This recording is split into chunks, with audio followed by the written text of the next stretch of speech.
একদম ফ্রি, একদম ফ্রি, সর্বত একদম ফ্রি।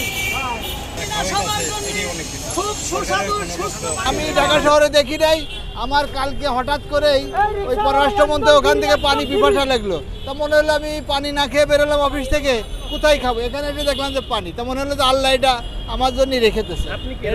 এটা তো সিটি কর্পোরেশনের উদ্যোগটা নেওয়া উচিত ছিল। এই মুহূর্তে সবচেয়ে বড় বিষয় হলো সিটি কর্পোরেশনের মোড়ে মোড়ে এই মানুষের জন্য এই পানির ব্যবস্থা করতো। এই রিক্সা চালক, এই আমাদের স্কুটার চালক, এরা কোথায় পানি খাবে? একটা বোতল কিনতে লাগে 20 টাকা। আমার মনে হয় যে আমাদের ইব্রাহিম খলিলুল্লাহ প্রত্যেকের মুখে জুতার বাড়ি মারছে। ইব্রাহিম খলিলুল্লাহ ভাই যারা এরকম দায়িত্বশীল তারা কেন নেয় নাই? এটা একটা উদাহরণ যে সে সবাইকে বুঝাইছে যে তোমাদের দায়িত্ব নেওয়ার উচিত ছিল, কিন্তু তার তোমরা নেও না, আমি দায়িত্ব নিছি। ভেজাল মুক্ত আমাদের শরবত পানি, ফিল্টার পানি কিনে নিয়ে আসি 25 কেজি করে যে ফিল্টার পানি, আর আইস কিনে নিয়ে আসি। আমরা হচ্ছে আইস কিনে নিয়ে আসি, আর হচ্ছে লেবু আর হচ্ছে চিনি দিয়ে আমরা শরবত বানাচ্ছি। এর ভিতর কোনো বাজক আর কোনো কিছু দেওয়া নাই। কালকে আমরা 500 লিটার পানি সাপ্লাই দিছি। জনগণ সবাই বলছে যে না, আপনাদের শরবত খুব ভালো লাগছে, দোয়া করেছে, আলহামদুলিল্লাহ। আমরা এই জায়গাতেই দিছি, গতকালকে আমরা এই জায়গায় সাপ্লাই দিছি।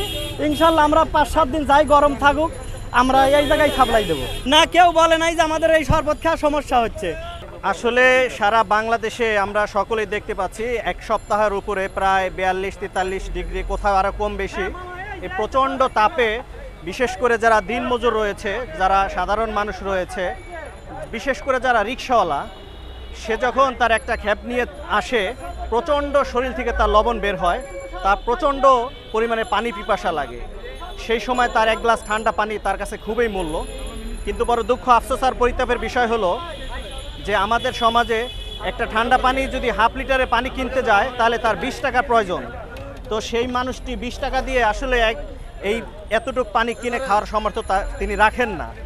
ওই কথা বিবেচনা করে যে পানি পান করানো সর্বোত্তম সদাকা, যে এই কষ্টের মানুষের পাশে যদি অন্তত এক গ্লাস ঠান্ডা পানি পান করে তাকে একটু তৃষ্ণা নিবারণ করাতে পারি, হতে পারে এটা আমাদের নাজাতের উসিলা।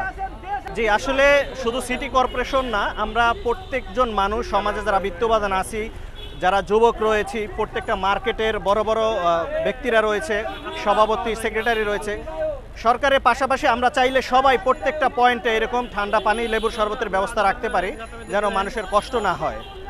এই যে লেবুর শরবত দিচ্ছে এই গরমের ভিতরে, এটা একটা মহতি উদ্যোগ।